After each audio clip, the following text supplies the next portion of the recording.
Ageu, capítulo 2, verso de número 9. A glória desta última casa será maior do que a primeira, diz o Senhor dos Exércitos. E neste lugar darei a paz, diz o Senhor dos Exércitos. Amém? Só quem pode, senta e glorifique e exalta esse Deus maravilhoso.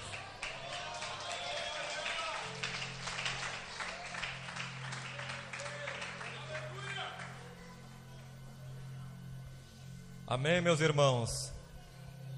Eu quero ser fiel ao tema nesta noite que me foi outorgada. A glória da última casa será maior do que a primeira.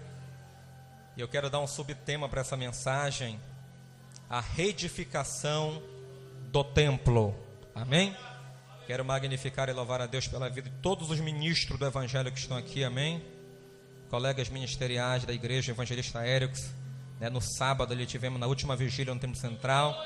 Ele pregou a palavra, foi impactante. Pastora Fernanda, que pregou ontem aqui, foi bênção de Deus. Amém?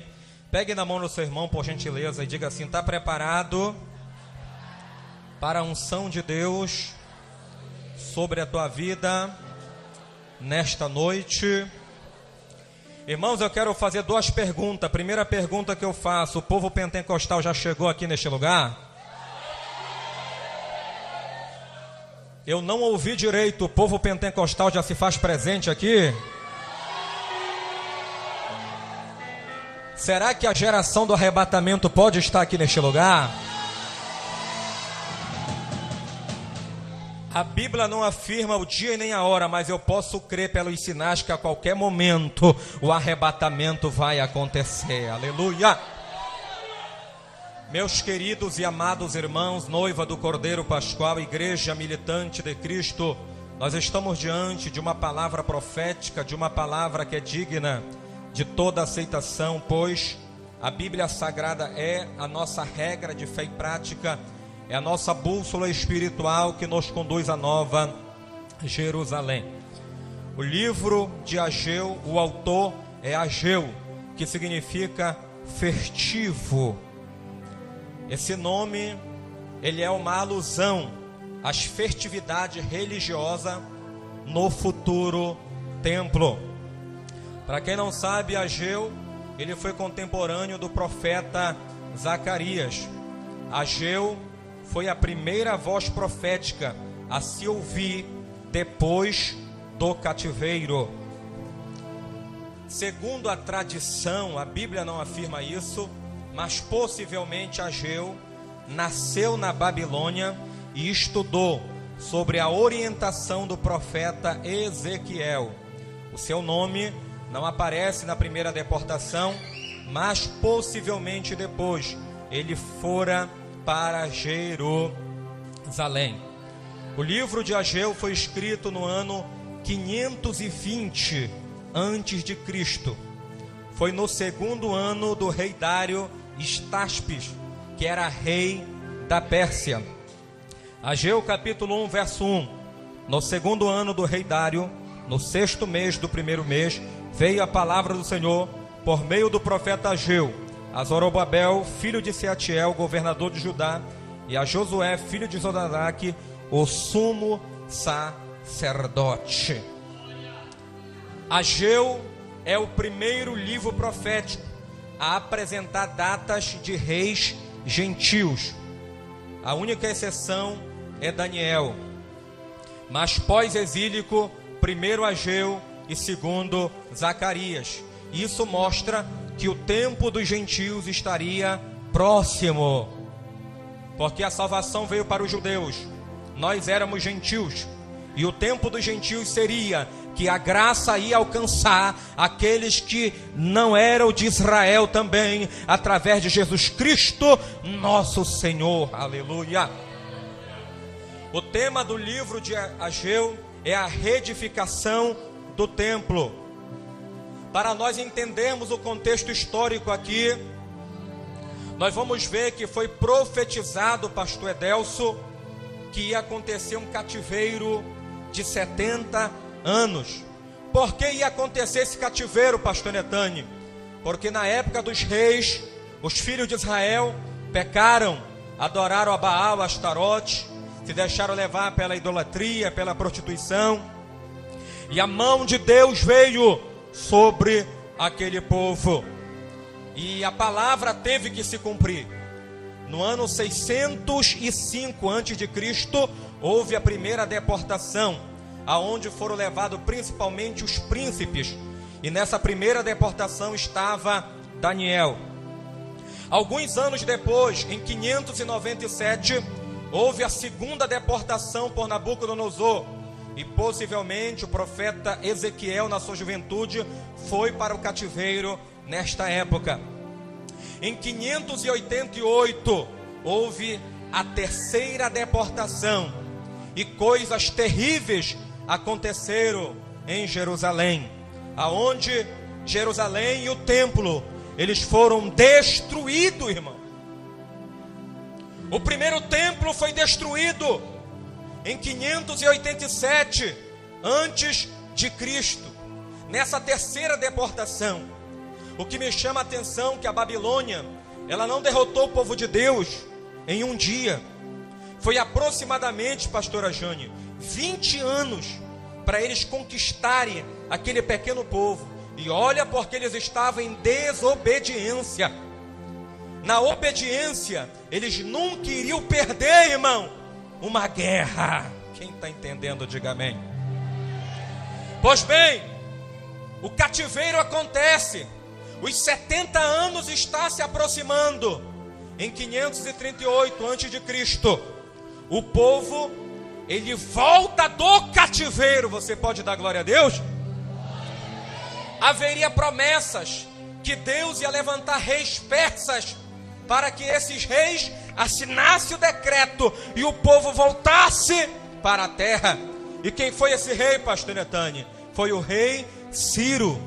Ciro, o grande rei da Pérsia.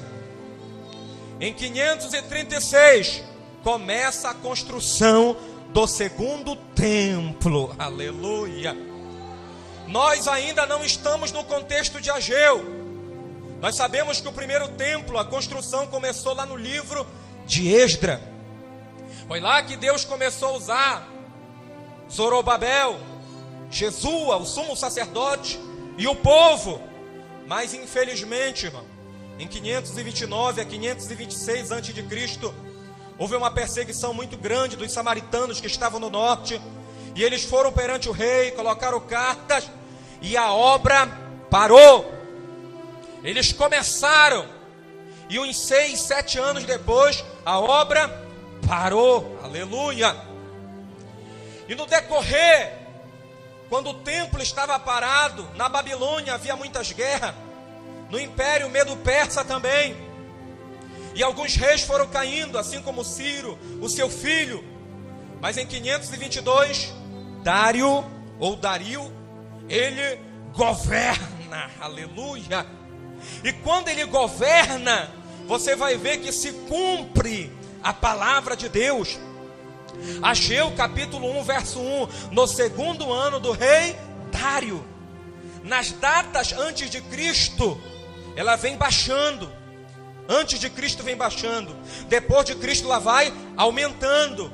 E você vai ver, aleluia, que Dário no seu segundo ano, ele lembra da promessa, ele lembra do edito do rei Ciro, e ele proclama para que o povo de Deus continuasse a obra.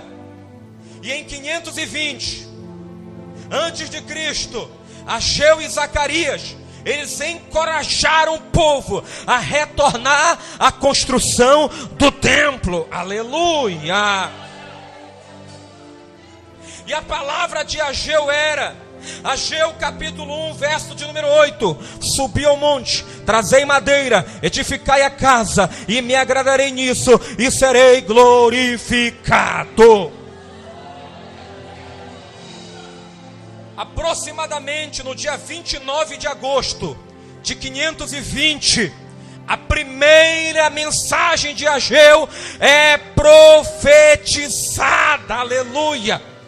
Ele profetiza, e 23 dias depois, no dia 21 de setembro daquele mesmo ano de 520, a construção começa de novo, aleluia. Mas quem é bom de matemática, tu pode fazer o cálculo que o templo ficou parado 16 anos. Diga assim, 16 anos. Se começou em 536 e só voltou em 520, então dá 16 anos. E a pergunta que fica, durante os 16 anos, o templo permaneceu inacabado. E é aqui que entra Ageu profetizando. Porque neste período, o povo tinha se tornado indiferente, egoísta. Eles estavam mais ocupados em adornarem as suas próprias casas. Olha o que fala em Ageu, capítulo 1, verso de número 2. Assim fala o Senhor dos Exércitos, dizendo: este povo diz, o tempo não é chegado, o tempo em que a casa do Senhor deve ser edificada. Aí no verso de número 4, a palavra do Senhor pela boca de Ageu diz: acaso é tempo de vocês estarem preocupados com as vossas casas forradas, e essa casa está deserta? O povo negligenciou a obra de Deus, e teve consequência, porque o povo foi castigado com a seca e com a esterilidade. Você vai ver, aleluia, que eles plantavam e não colhiam, eles trabalhavam e não recebiam. Ageu capítulo 1, verso de número 6, parte B. E o que recebe salário, recebe para colocar em um saquetel furado. O povo estava desanimado. A pausa na construção esfriou o entusiasmo de todos. E infelizmente, irmão, na obra é assim. Muitos começam entusiasmados, orando, jejuando, pregando, mas o tempo passa, e infelizmente muitos apostatam da fé.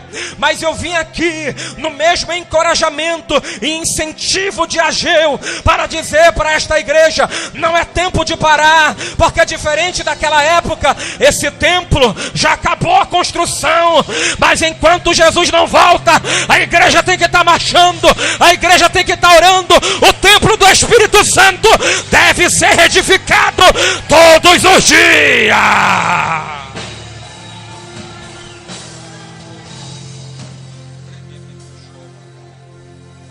Aleluia, aleluia. E olhe para cá, Ageu iniciou seu ministério numa época em que o povo estava muito pessimista e desanimado. Tu não pensa que tu vai começar o teu ministério achando que tudo vai bom, não, irmão.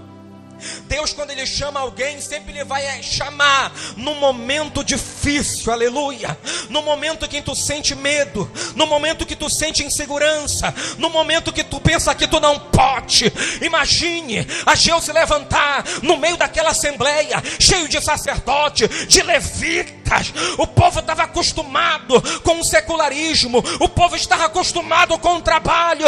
Mas quando Deus falou com Ageu, ele era pequeno, mas ele se levantou com voz de trombeta, e ele exortou, profetizou, incentivou, encorajou o povo a fazer a diferença. E por que Deus chamou Ageu naquela época? Porque diferente de outros profetas, Ageu é um dos únicos profetas que tem a característica de um bom pastor. Ele sabia exortar com amor. Ele sabia, aleluia, que o povo precisava ouvir a palavra de Deus para que a aliança com o Eterno fosse feita de novo. Além de profeta, ele tinha a qualidade de um bom pastor. um encorajador, um incentivador de líderes e do povo, porque a primeira palavra não foi para o povo, a primeira palavra foi, aleluia, para Zorobabel, que era governador de Judá, e para Jesua, ou Josué, que era o sacerdote da época. E logo após que ele alinhou pela palavra os sacerdotes, o povo foi encorajado e animado para voltar a carregar madeira, para voltar a trabalhar no templo. Mas o que é a essência da palavra que Deus deu a Ageu? Ele exortou com amor. Ele mostrou ao povo a necessidade de algo. O que era?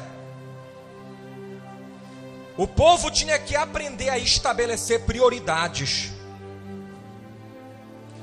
Deus, irmão, Ele não é contra ninguém trabalhar. Deus queria ver o seu povo abençoado. Eu estou conjecturando por dias de hoje. Deus, Ele quer ver você com a sua casa, com o teu carro. Deus quer te ver bem arrumado, aleluia. Só que qual era a prioridade naquele momento? Tinha que ser o templo. Mas o povo não estava preocupado mais com o templo. Eles começaram e não terminaram, aleluia. E a pergunta que eu faço para alguns aqui nesta noite é: qual é a tua prioridade neste momento? Principalmente você que tem vocação, principalmente você que é chamado, principalmente você que é escolhido. Quais são as tuas prioridades? Não, primeiro eu vou trabalhar e depois eu vou para a obra. Não, primeiro eu vou casar e depois eu vou para a obra. Não, primeiro eu vou ali cuidar de A, de B e de C, depois eu vou para a obra. Jesus afirmou isso lá na frente, milênios na frente, lá em Mateus capítulo 6, verso 33. Mas buscai primeiro, é prioridade. Buscai primeiro a Jeová, buscai primeiro o reino de Deus e a sua justiça, e todas estas coisas vos serão acrescentadas.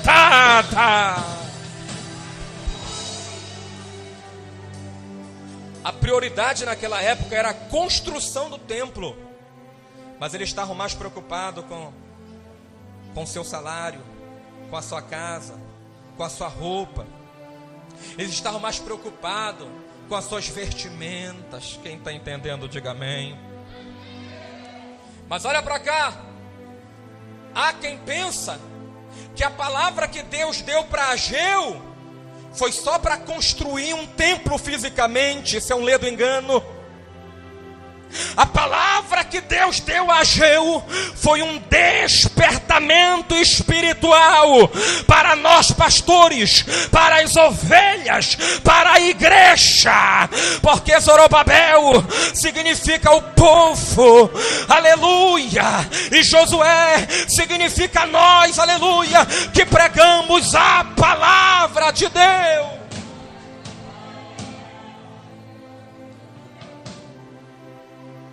23 dias após a sua profecia e advertência, o povo voltou a trabalhar naquilo que havia abandonado há 16 anos. Na segunda noite deste congresso, alguém que parou alguns dias atrás, alguns meses atrás, alguns anos atrás, hoje vai voltar a trabalhar no templo, vai voltar para o altar, vai voltar a cantar, vai voltar a pregar, vai voltar a fazer a diferença.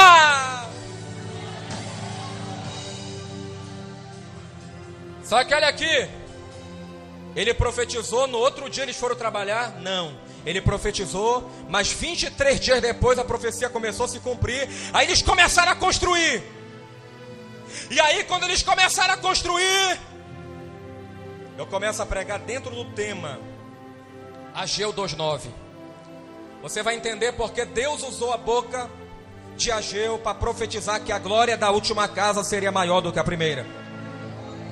Porque todo mundo começou a trabalhar, mas na construção houve problema. Na construção houve resistência. Na construção alguns se levantaram e diziam: não vai valer a pena tanto trabalho, pois esse segundo templo é inferior ao primeiro. No primeiro templo tinha beleza e tamanho. Neste segundo templo a gente não está vendo isso. Irmão, se você ir lá para o livro de Crônicas, capítulo 2, na época de Salomão, só para te entender aqui, olha para cá. Para quem foi que Salomão pediu ajuda? Para Irão, rei de Tiro. Esse Irão, rei de Tiro, ele ajudou Davi. E agora Salomão, quando ele assume o trono, ele está pedindo ajuda. E ele diz que ele quer construir o templo, uma casa grandiosa. E ele queria alguém dotado de conhecimento, alguém que era um expert, alguém que tinha muito entendimento, muita sabedoria. E o rei de Tiro mandou um homem chamado Irão, o pai, ou em algumas traduções, Irão Abiú, ou Irão Abi. Este homem, ele era perito no trabalho com ouro, prata, bronze, pedras preciosas. Ele sabia trabalhar com todos os artífices. E o que era que Salomão queria? Olha para cá. Madeira do Líbano. Não era perto, era de longe. Era uma coisa chique. Ele queria a madeira de cedro, o cipreste, os algomins, que era as madeiras, os ornamentos mais preciosos daquela época. Só para você ter uma ideia, na época de Ageu, na primeira deportação que voltou do cativeiro, foram 43 mil pessoas. E para se ter uma ideia, pastor Edelson, na construção do templo, só 70 mil foram encarregados da carga, só para te ter uma ideia. E possivelmente quem está ajudando no segundo templo só é 40 mil.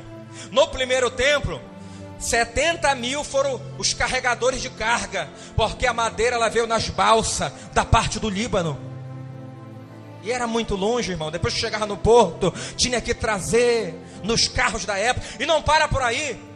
Depois desses 70 mil, 80 mil foram separados para ser os talhadores no monte. E não para por aí. Existia 3.600 supervisores ou inspetores.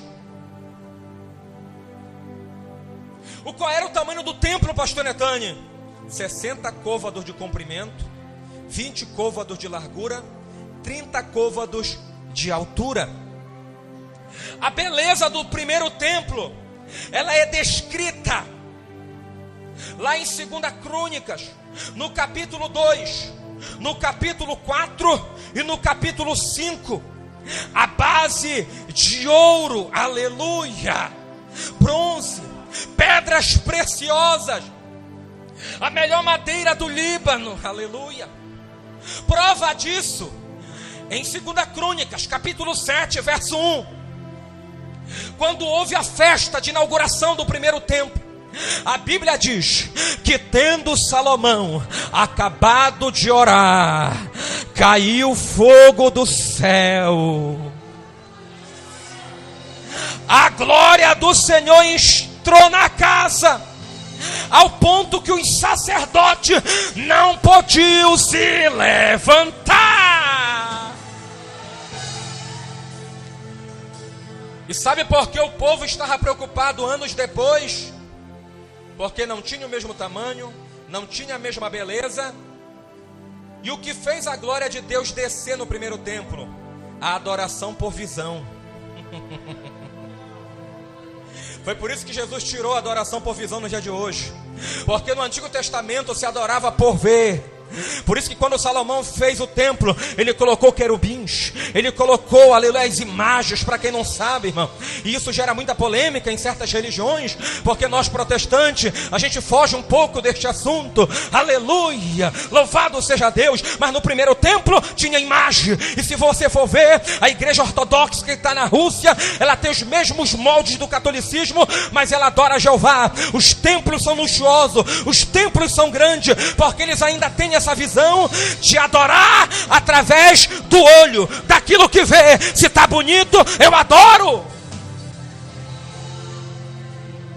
Aí no segundo templo, Deus queria ensinar um outro tipo de adoração para o povo, aleluia. Aí Ageu começa a profetizar e a dizer: trabalhai, trabalhai, porque eu sou convosco. A glória desta última casa será maior do que a primeira, diz o Senhor dos exércitos, e neste lugar darei paz. No primeiro templo não tinha uma pedra, no segundo templo tinha pedra ou tijolo. E na visão dos judeus, para piorar, segundo o Talmud, olhe para cá, a arca da aliança sumiu. Não tem arca. E agora a presença vai estar? Segundo o Talmud, o propiciatório também não tem. Era lá que estava a vara de Arão quando floresceu, irmão. Segundo o Talmud, o fogo sagrado também não está. E o fogo representa a glória de Deus. E tem uma palavrinha que a gente fala muito, mas não é bíblica, chamado Shekinah. Shekinah não está na Bíblia, está dentro da tradição judaica, mas é a mesma coisa, que pode significar a glória de Deus ou a presença de Deus.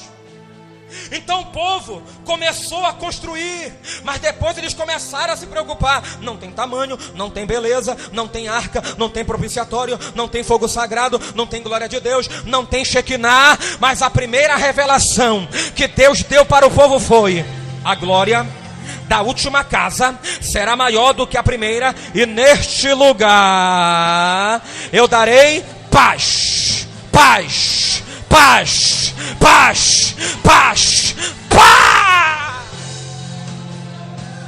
O que era que Deus queria dizer para o povo, senhoras e senhores? A palavra paz significa estado de calma, tranquilidade, harmonia, ausência de conflitos ou de violência. Ao contrário de paz, que é o antônimo, seria conflito, combate, guerra, confronto, discórdia e briga. Eu vou começar a pregar nesta noite, aleluia. O que era que Deus queria dizer para o povo naquela época? Que não importava, aleluia, se o templo não tinha a primeira beleza do templo de Salomão, mas naquele lugar Deus daria paz. Foi por isso que Jesus disse para os discípulos: não se turbe o vosso coração, a minha paz vos dou, não dou como o mundo dá. Segura aí, olha para cá.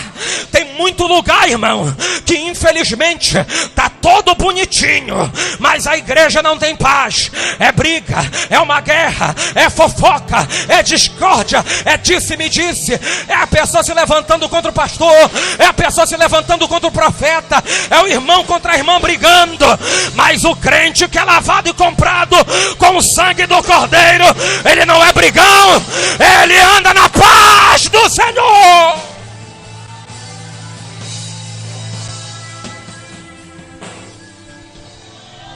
Tem lugar que é uma guerra, irmão. É o círculo de oração, é os jovens, é líder de departamento. Tem lugar, aleluia, que infelizmente não tem paz.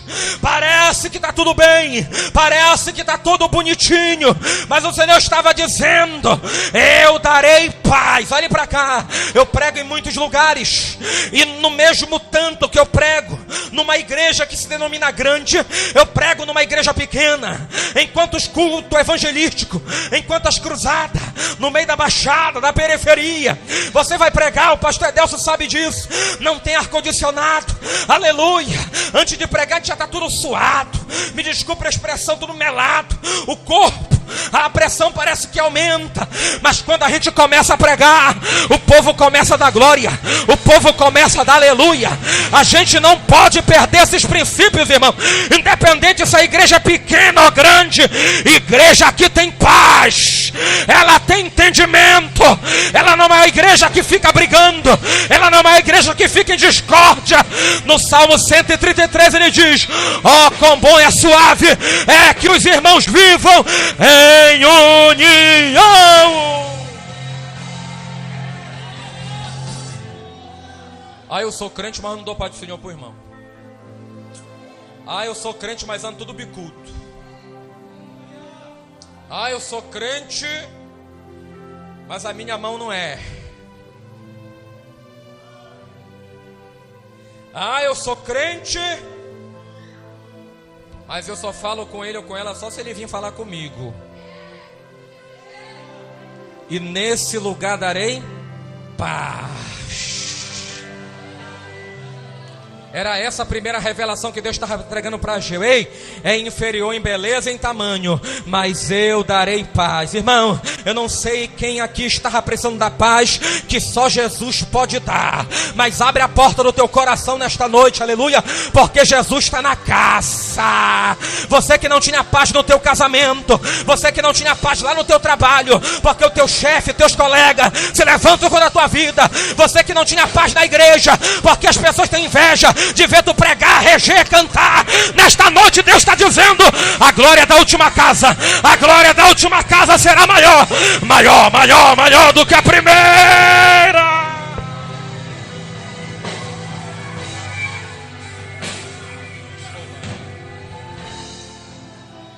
Segunda revelação: se tu não der glória,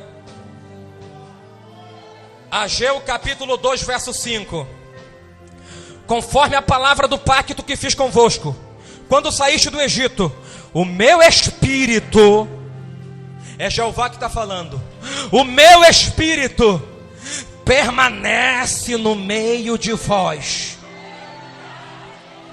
Aí tem uma vírgula e diz: não temas, não tenha medo, porque se o Espírito está na casa, aleluia, Deus será com o sacerdote, Deus será com o homem de Deus. Eu vou te explicar, olha para cá, olha para cá. Não vai valer a pena tanto trabalho, não vai valer a pena, porque esse templo é inferior ao primeiro. Olha, o primeiro ele tem tamanho, ele tem beleza. O primeiro tem arca, o primeiro tem propiciatório, o primeiro tinha fogo sagrado. E esse vai ter o melhor, porque o próprio Jeová, o próprio Deus estará no templo.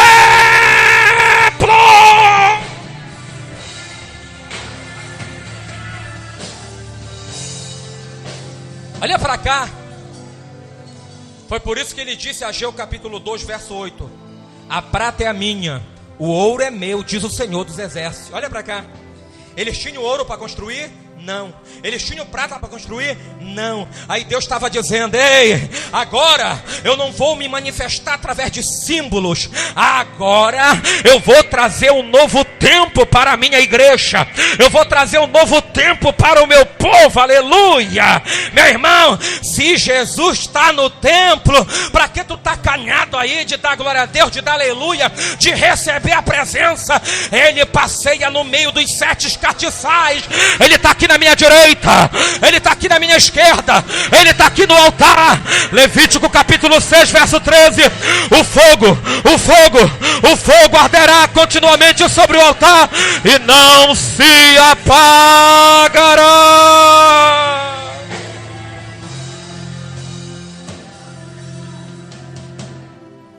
Não era mais a arca da aliança que ia representar a presença de Deus, era o próprio Deus que ia estar no templo. Aleluia. Eu vou falar. Ah, mas o pastor Edelso não está. O pastor Enetânio não está. O pastor Eti não está. A pastora Jane não está no culto. Mas Jesus está. É por isso que crente que é crente, meu pastor, quando o pastor viaja, ele vem para a igreja. Mas tem crente que adora pastor, adora igreja. Ele só vem quando o pastor tá. Ele só mostra serviço quando o pastor tá. Para ser consagrado, para receber o óleo na cabeça. Mas eu quero ver quando o pastor não tá, meu irmão. Se Jesus está na casa, o pastor estando, não estando, tu tá adorando, tu tá marchando, tu tá reverenciando a majestade eterna.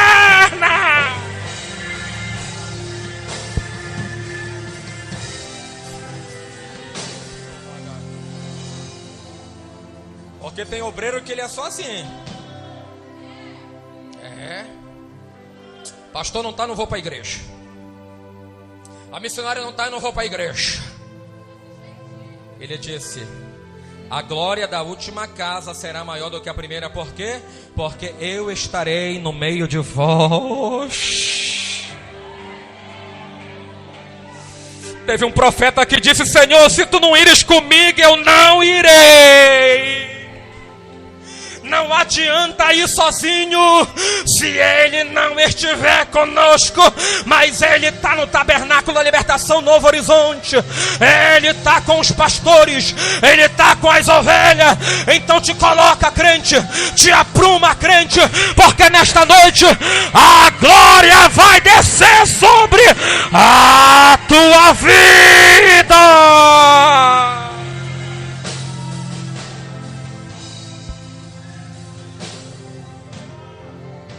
Para finalizar, olha aqui. Porque a glória da última casa será maior do que a primeira. Primeiro, ele vai dar paz. E ele já deu. Segundo, ele mesmo estará no templo. Aleluia. Quem crê que ele está aqui? A última revelação, olha para cá. Por que da última? E não da segunda, como é colocado em alguns hinos. Isso aqui é uma crítica construtiva. Porque a última? Aleluia. Porque Jeová é especialista em trabalhar por último. Jeová é especialista em trabalhar por primeiro e por último. Por último e primeiro. Aleluia.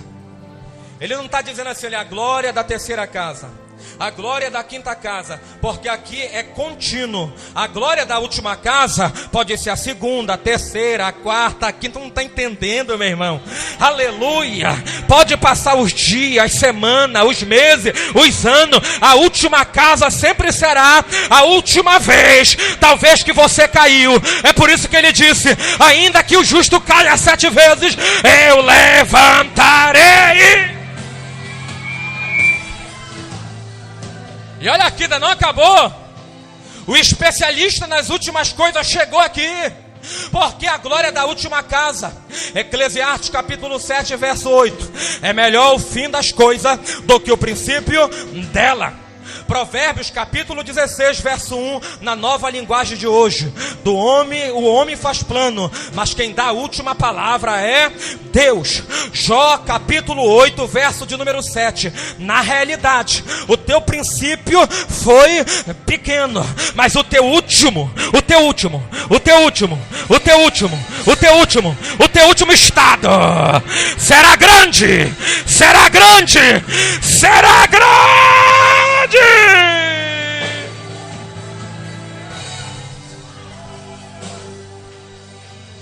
Olha para cá, olha para cá. Porque ele está dizendo: a glória da última casa será maior do que a primeira. Eu me perguntei tanto, por que a glória da última? Por que a glória da última? Porque nos últimos dias.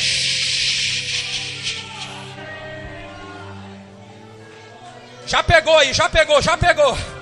Porque nos últimos dias ele vai arrebatar a sua igreja. É nesse grande dia que a glória vai descer por completo. Eu vou vai dando glória, vai dando glória, vai dando glória. Mateus capítulo 20, verso de número 16. Mateus capítulo 20, verso 16. Assim os últimos serão os primeiros, e os primeiros serão os últimos. Porque muitos são chamados, mas poucos são escolhidos. Aleluia. 1 Coríntios capítulo 15, verso de número 26. Porque o último inimigo que há de ser aniquilado vai ser a morte. Levante a mão, levante a mão, levante a mão.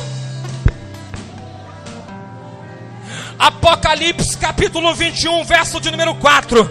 E Deus enxugará todas as lágrimas de seus olhos, e não haverá mais morte, nem tristeza, nem choro, nem haverá mais dor, porque as primeiras coisas são passadas.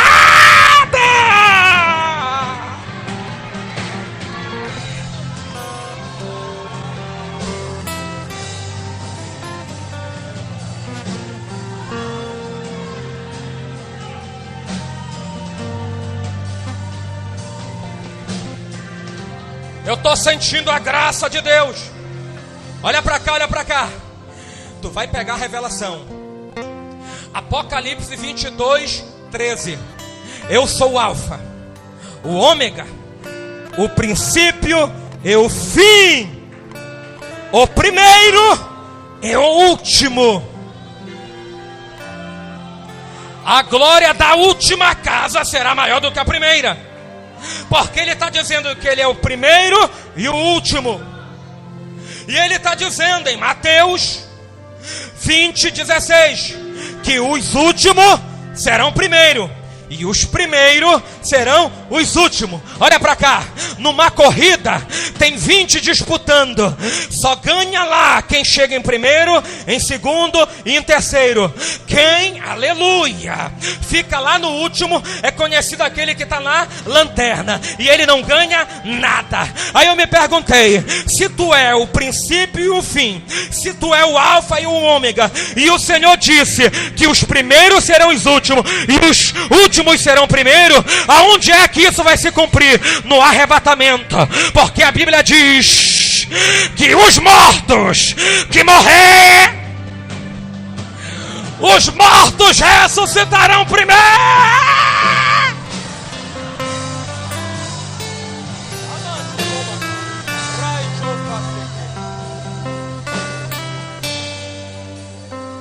Olha pra cá, tem gente que ainda não pegou a revelação.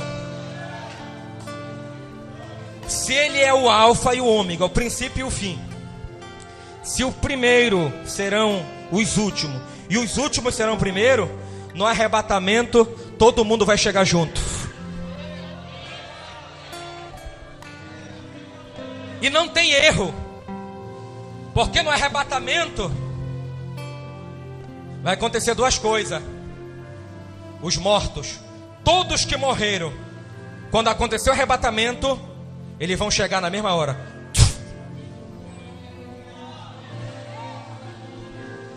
E os que estiverem vivos, no mesmo momento. Oh, eu estou sentindo a graça de Deus aqui neste lugar. Em outras palavras, o profeta está dizendo: este tempo pode acontecer a qualquer momento, aleluia.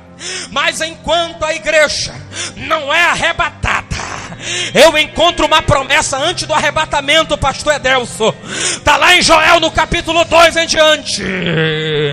Assim diz o Deus da Bíblia: eis que nos últimos dias, eis que nos últimos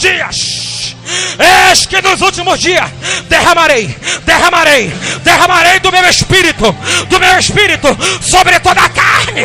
Os velhos, os jovens terão visões, sonho, é na palavra, recebe aí nesta noite o avivamento, recebe o renovo, recebe a graça.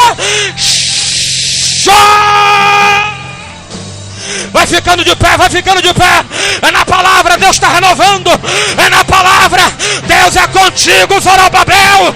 Deus é contigo, Josué. Deus é contigo, profeta.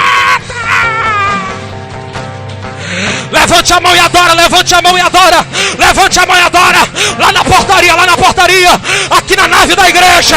É na palavra que o Senhor quer te arrebatar, é na palavra